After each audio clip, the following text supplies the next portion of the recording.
You know, some situations just don't make any sense.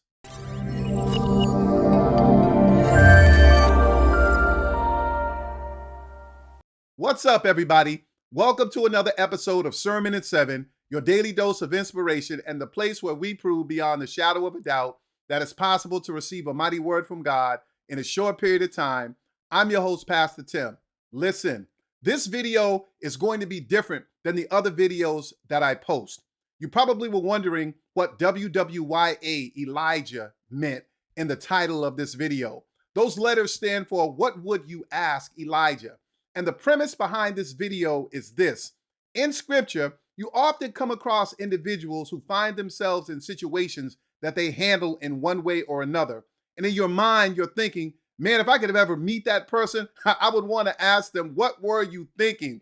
Or why did you do what you did?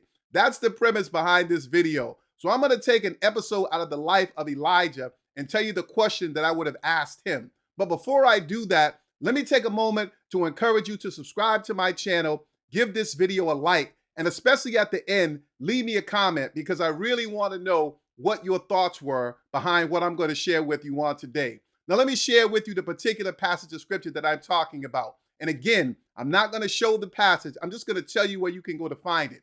If you go to 1 Kings chapter number 18, it's that famous passage of scripture where Elijah confronts the prophets of Baal on Mount Carmel. He's standing by himself. There are over 400 prophets of Baal, and Elijah stands alone representing God. Baal has all of these prophets. And you guys already know what happened in the situation. Elijah was able to call down fire from heaven. The altar that he had set up was burnt up completely. Everything around it was burned up, and God was proven to be the real God. And after he did that, he ordered that the prophets of Baal be put to death.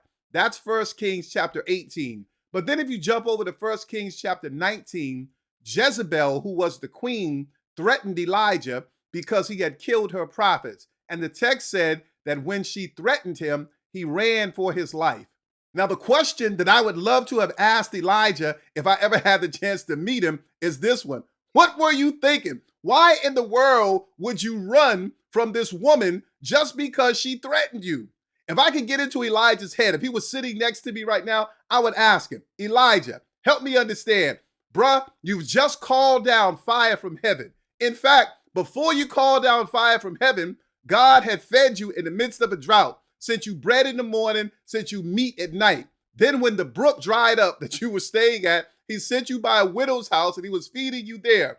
God is with you through one situation after the other. So you know that he's on your side. Then you go confront these phony prophets. You pray and God sends down fire. And yet you run when this woman threatens your life.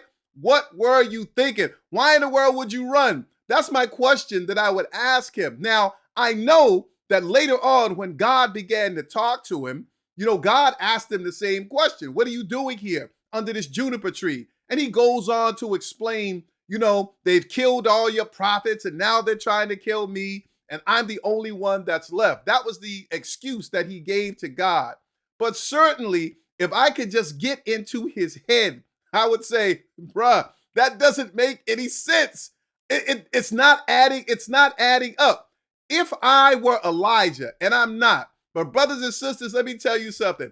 If I was Elijah and I just called down fire from heaven and then Jezebel had threatened me, you best believe that the palace probably would have been on fire because I'm going back to God and I'm saying, Lord, did you hear what she said? She's threatening your prophet. I would have done something like that. There is no way in the world I would have been running from this woman just because she threatened me right after I called down fire from heaven. That's just me.